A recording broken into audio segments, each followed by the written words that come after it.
Tantor Audio presents The Narcissism Epidemic, Living in the Age of Entitlement, by Jean M. Twenge, Ph.D., and W. Keith Campbell, Ph.D.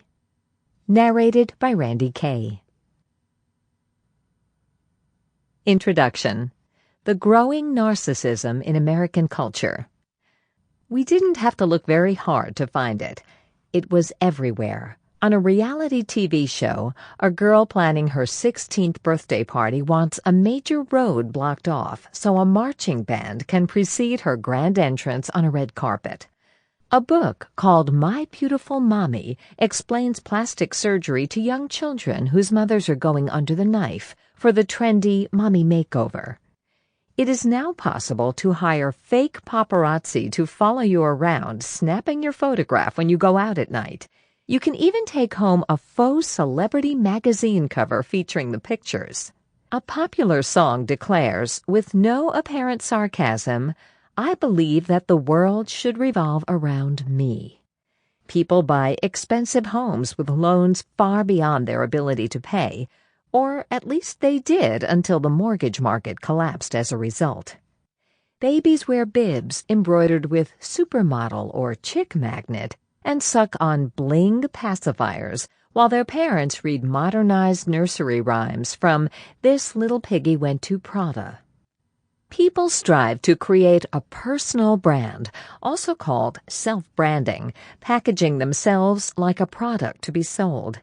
Ads for financial services proclaim that retirement helps you return to childhood and pursue your dreams. High school students pummel classmates and then seek attention for their violence by posting YouTube videos of the beatings.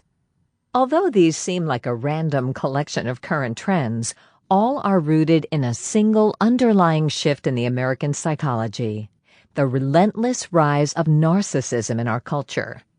Not only are there more narcissists than ever, but non-narcissistic people are seduced by the increasing emphasis on material wealth, physical appearance, celebrity worship, and attention-seeking.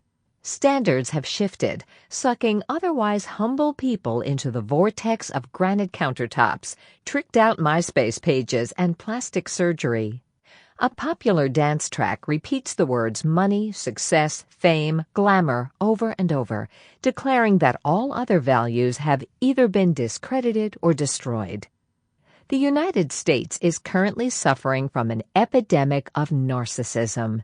Merriam-Webster's dictionary defines an epidemic as an affliction, quote, affecting a disproportionately large number of individuals within a population, unquote, and narcissism more than fits the bill. In data from 37,000 college students, narcissistic personality traits rose just as fast as obesity from the 1980s to the present, with the shift especially pronounced for women.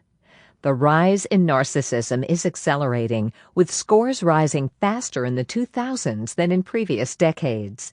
By 2006, 1 out of 4 college students agreed with the majority of the items on a standard measure of narcissistic traits. Narcissistic personality disorder, NPD, the more severe clinically diagnosed version of the trait, is also far more common than once thought. Nearly 1 out of 10 of Americans in their 20s and 1 out of 16 of those of all ages has experienced the symptoms of NPD. Even these shocking numbers are just the tip of the iceberg. Lurking underneath is the narcissistic culture that has drawn in many more. The narcissism epidemic has spread to the culture as a whole, affecting both narcissistic and less self-centered people. Like a disease, narcissism is caused by certain factors, spreads through particular channels, appears as various symptoms, and might be halted by preventive measures and cures. Narcissism is a psychocultural affliction rather than a physical disease, but the model fits remarkably well. We have structured the book according to this model, explaining the epidemic's diagnosis, root causes, symptoms, and prognosis. Like the obesity epidemic, the narcissism epidemic has not affected everyone in the same way. More people are obese, just as more people are narcissistic, but there are still those who exercise and eat right, and still those who are humble and caring. Even the less self-absorbed have witnessed narcissistic behavior on TV, online, or in real-life interactions with friends, family, or co-workers. The mortgage meltdown that led to the financial crisis of 2008 was caused in part by the narcissistic overconfidence of homebuyers who claimed they could afford houses too expensive for them, and greedy lenders who were willing to take big risks with other people's money. In one way or another, the narcissism epidemic has touched every American. In the last few years, narcissism has become a popular buzzword used to explain the behavior of everyone from hooker-obsessed former New York Governor Eliot Spitzer to famous for being famous Paris Hilton. Others have diagnosed themselves. Former presidential candidate John Edwards explained his extramarital affair by stating, "In the course of several campaigns, I started to believe that I was special and became increasingly egocentric and narcissistic." As the New York Times noted, narcissism has become the go-to diagnosis by columnists, bloggers, and television psychologists. We love to label the offensive behavior of others to separate them from us. Narcissist is among our current favorites. Despite the popularity of narcissism as a label, it is difficult to find scientifically verified information on it outside academic journal articles. Many websites on narcissism are based on some combination of conjecture, personal experience, and poorly understood psychoanalytic theories. Christopher Lasch's 1979 best-selling book, The Culture of Narcissism, though fascinating, was written before any serious research explored the personality and behavior of narcissists. Books such as Why Is It Always About You? And Freeing Yourself from the Narcissist in Your Life were written by established psychotherapists and use case studies of individuals with NPD. This approach is important, but largely ignores the scientific data on the topic. We take a different approach in this book, describing the now extensive scientific research on the truth about narcissists and why they behave the way they do. We believe that with a topic as complex as narcissism, the empirical research is the place to begin. Narcissism is an attention-getting term, and we do not use it lightly. We discuss some research on NPD, but primarily concentrate on narcissistic personality traits among the normal population, behavior and attitudes that don't go far enough to merit a clinical diagnosis, but that can nevertheless be destructive to the individual and other people. This normal narcissism is potentially even more harmful because it is so much more common. Of course, much of what we discuss applies to individuals with NPD as well. Narcissism is not simply a confident attitude or a healthy feeling of self-worth. As we explore in chapters 2 and 3, narcissists are overconfident, not just confident, and unlike most people high in self-esteem, place little value on emotionally close relationships. We will also address other myths, such as narcissists are insecure, they're typically not, and it's necessary to be narcissistic to succeed today. In most contexts and long-term, narcissism is actually a deterrent to success. Understanding the narcissism epidemic is important because its long-term consequences are destructive to society. American culture's focus on self-admiration has caused a flight from reality to the land of grandiose fantasy. We have phony rich people with interest-only mortgages and piles of debt, phony beauty with plastic surgery and cosmetic procedures, phony athletes with performance-enhancing drugs, phony celebrities via reality TV and YouTube, phony genius students with grade inflation, a phony national economy with $11 trillion of government debt, phony feelings of being special among children, with parenting and education focused on self-esteem, and phony friends with a social networking explosion. All this fantasy might feel good, but unfortunately, reality always wins. The mortgage meltdown and the resulting financial crisis are just one demonstration of how inflated desires eventually crash to earth. The cultural focus on self-admiration began with the shift toward focusing on the individual in the 1970s, documented in Tom Wolfe's article on The Me Decade in 1976 and Lash's The Culture of Narcissism. In the 3 decades since, narcissism has grown in ways these authors never could have imagined. The fight for the greater good of the 1960s became looking out for number one by the 1980s. Parenting became more indulgent, celebrity worship grew, and reality TV became a showcase of narcissistic people. The Internet brought useful technology, but also the possibility of instant fame and a look-at-me mentality. Using botulinum toxin to smooth facial wrinkles to perpetuate a youthful face birthed a huge industry. The easy accessibility of credit allowed people to look better off financially than they actually were. Jean's first book, Generation Me, Why Today's Young Americans Are More Confident, Assertive, Entitled, and More Miserable Than Ever Before, explored the cultural shifts in self-focus that affected people born after 1970 and, because the trends continued to accelerate, especially those born in the 1980s and 90s. In the Narcissism Epidemic, we widen our focus to Americans of all ages and to the entire culture. Younger people bear the brunt of the changes because this is the only world they have ever known. But retirement ads promising extravagant fantasies, own your own vineyard, suggest that the epidemic has reached far up the age scale. And although we present data on the growing number of narcissistic individuals, we concentrate on the rise in cultural narcissism, changes in behavior and attitudes that reflect narcissistic cultural values, whether the individuals themselves are narcissistic or simply caught up in a societal trend. When observing cultural change, especially changes in the negative direction, one runs the risk of mistaking one's aging for a true shift in culture. Change is difficult to take when you're older, and it's easy to conclude that the world is going to hell in a handbasket.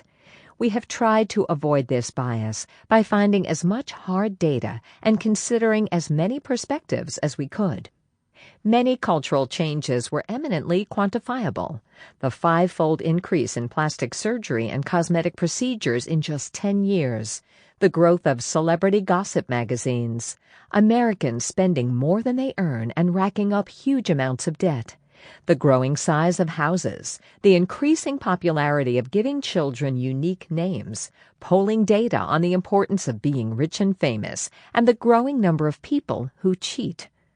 We also journeyed outside the research data by gathering stories and opinions through our online survey at www.narcissismepidemic.com.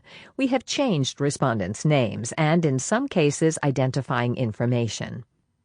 Since this is a book about culture, we explore media events, pop culture happenings, and Internet phenomena. We also talk to our students to get perspectives from the younger generation. We were somewhat shocked to find that many graduate students, most in their mid-20s, think things have gotten worse in their lifetimes. Undergraduates are more accepting of the current culture, but often report feeling tremendous pressure to self-promote and keep up in a materialistic world. The kernel of the idea for this book was planted in 1999 in a basement office at Case Western Reserve University in Cleveland. We were both working as postdocs, a kind of research limbo between graduate school and hoped-for professorships, in the lab of Roy Baumeister, a well-known social psychologist.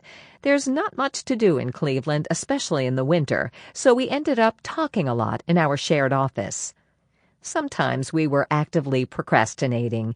Jean recalls one conversation about weight loss in which our fellow postdoc Julie Exline described a diet pill that supposedly contained a tapeworm. Before she could even finish the story, Keith began yelling, "Urban legend," and looked it up on the nascent internet. He was right. Most of the time, however, we talked about ideas. Keith would describe his latest study on the behavior of narcissistic people, and Jean would talk about trends in American culture and how they were showing up in personality traits. Almost immediately, we thought about looking at trends in narcissism, but in 1999, the standard measure of narcissism had only been around for 10 years, which wasn't long enough to do a solid study of change over time. That study would have to wait for the summer of 2006, when Jean was 7 months pregnant and couldn't do much but sit at her computer. By then, we had both married and settled into jobs across the country from each other. Keith at the University of Georgia, far from where he grew up in Southern California, and Jean at San Diego State University, far from where she grew up in Minnesota and Texas.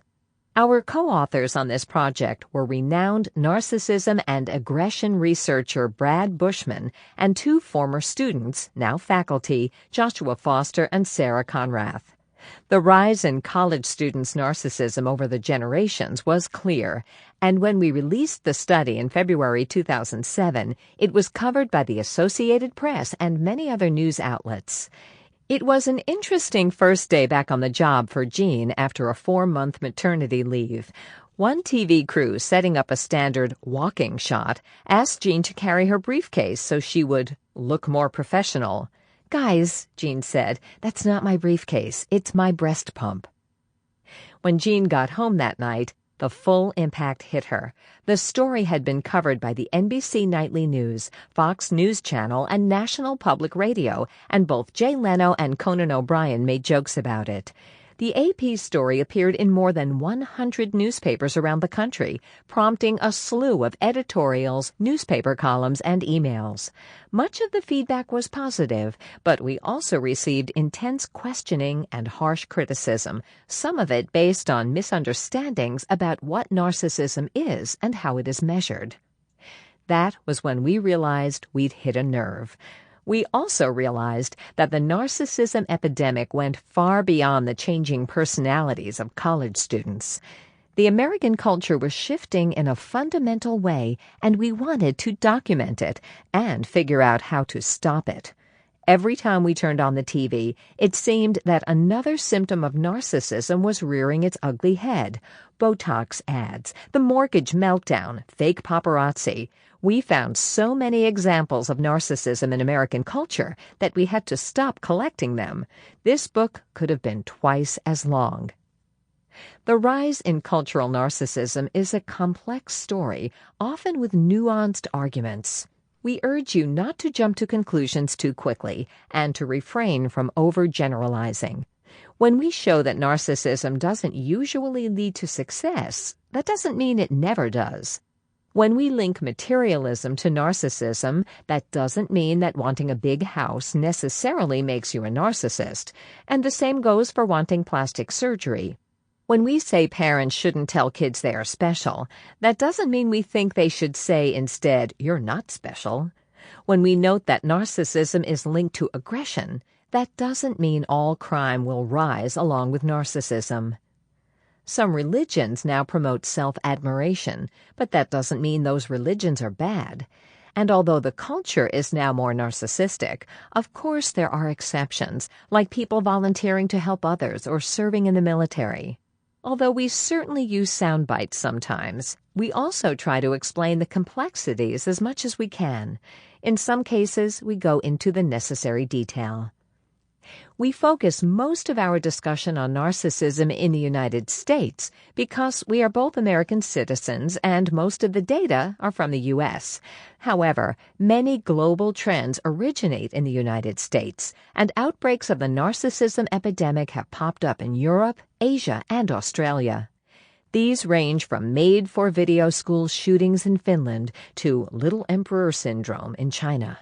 We discussed the global reach of the narcissism epidemic in Chapter 16.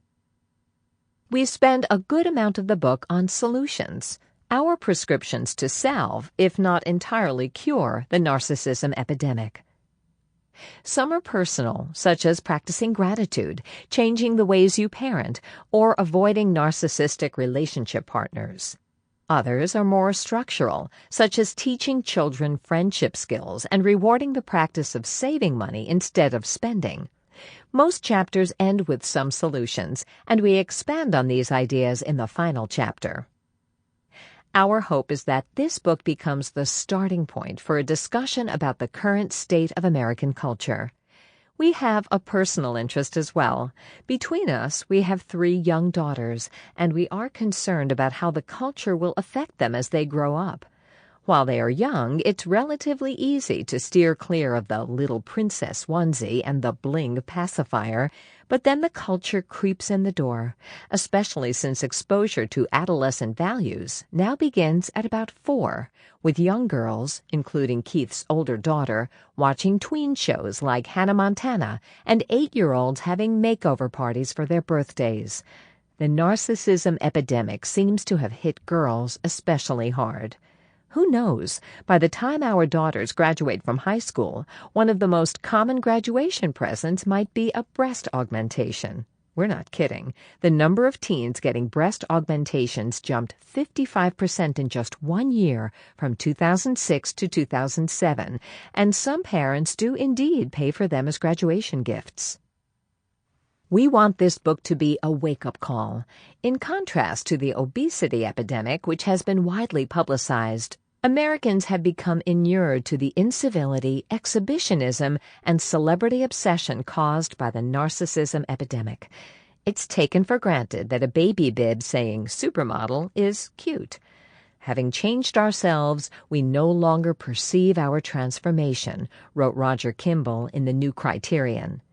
We've gotten so turned around that some people now argue that narcissism is good.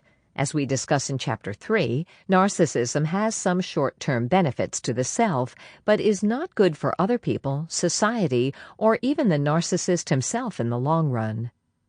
Even when trends are recognized for their negative effects, such as the fistfights on YouTube or teens posting inappropriate pictures of themselves online, people rarely connect the dots to see that these trends are all related to the rise in narcissism. Recognizing the narcissism epidemic is the first step to stopping it. The analogy to the obesity epidemic is useful here. Definite steps are being taken to combat obesity. Soda machines are being removed from schools, exercise programs suggested, and nutrition education plans implemented. Not so with narcissism. In many cases, the suggested cure for narcissistic behavior is feeling good about yourself. After all, the thinking goes, 14-year-old Megan wouldn't post revealing pictures of herself on MySpace if she had higher self-esteem. So parents redouble their efforts, telling Megan she's special, beautiful, and great. This is like suggesting that an obese person would feel much better if she just ate more donuts. Megan wants everyone to see just how beautiful and special she is, and it's not because she thinks she is ugly. It's because she thinks she's hot, and, perhaps more importantly, because she lives in a narcissistic society where she might garner praise, status, and friends by displaying blatant sexuality.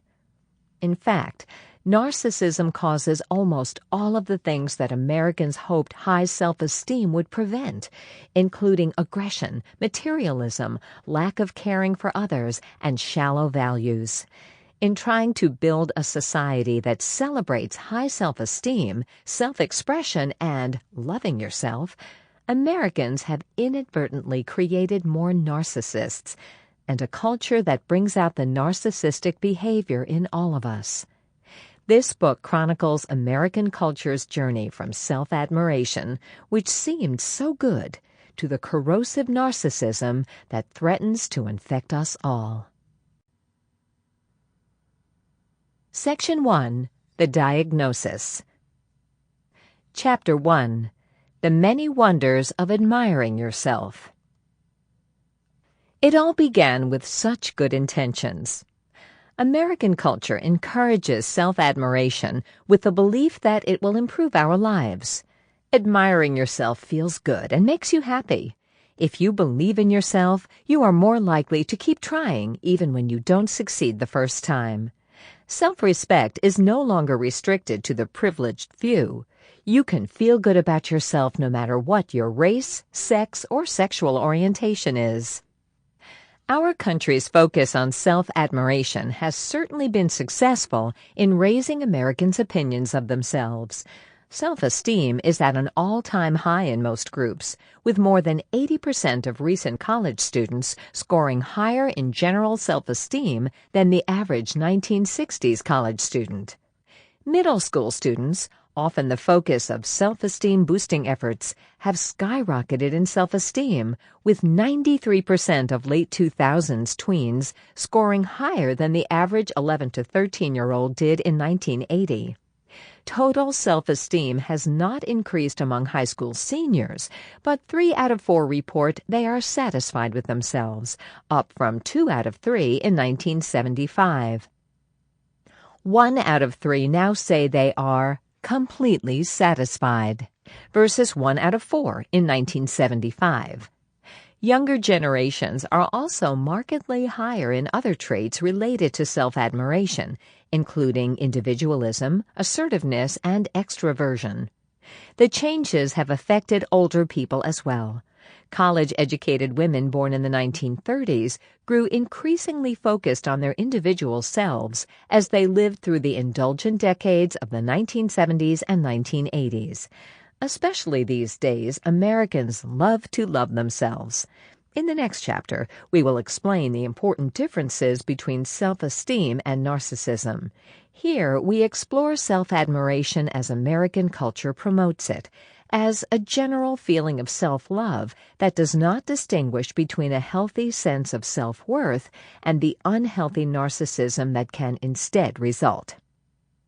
American culture has embraced the value of self-admiration with a big, warm hug. As an NBC Public Service announcement puts it, "You may not realize it, but everyone is born with their one true love, themselves. If you like you, everyone else will too." One young man expressed this view by covering his entire right side with a tattoo saying, "Believe in yourself," in graffiti-style writing, with "Rely on no one" written underneath. Every culture is shaped by its fundamental core beliefs, and in America today, there are few values more fiercely held than the importance of self-admiration. Most of us don't tattoo it on our bodies, but it is tattooed onto the flesh of our body of cultural beliefs. Not that long ago, messages of self-admiration were directed toward people who really needed them. The 1987 book Learning to Love Yourself, for example, was written for the adult children of alcoholics who endured the emotional abuse of their parents. Now, however, self-admiration is considered extremely important for everyone at all times. Loving yourself means knowing how great you are and not letting any person, any place, or anything ever get in the way of that, writes Diane Mastromarino in her aptly titled 2003 book, The Girl's Guide to Loving Yourself, a book about falling in love with the one person who matters most, you. Joel Osteen, pastor of the largest church in the United States, writes, God wants us to have healthy, positive self-images. He wants us to feel good about ourselves. Self-esteem is considered, as one author put it, our national wonder drug. Unfortunately, the good intentions behind self-admiration sometimes seems to cross the line into narcissism. When Chidi Ogbuda of Allen, Texas got married, her wedding cake was in the shape of herself. Her wedding pictures featured Ogbuda and her husband cutting into what looks like her twin. One commentator on CNN.com asked, "What part of the cake did they save to eat on their one-year anniversary? Her head?" A popular poster proclaims, "The most important thing is how you see yourself," above a picture of a small orange kitten looking in the mirror and seeing a large lion. Thus, this teaches, it is important to see yourself as much better, bigger, stronger, more capable than you actually are, and maybe quite a bit better. The best thing about Jesus was that he had a mom that believed he was the Son of God, says self-help author Wayne Dyer at his seminars. Imagine how much better the world would be if all of our moms thought that way. In other words, we should all be raised to believe that we are the second coming of Christ, God's greatest gift to mankind. A substantial cottage industry has grown up around self-admiration. A quick search on Google reveals 191,000 hits for How to Love. Sample complete. Ready to continue?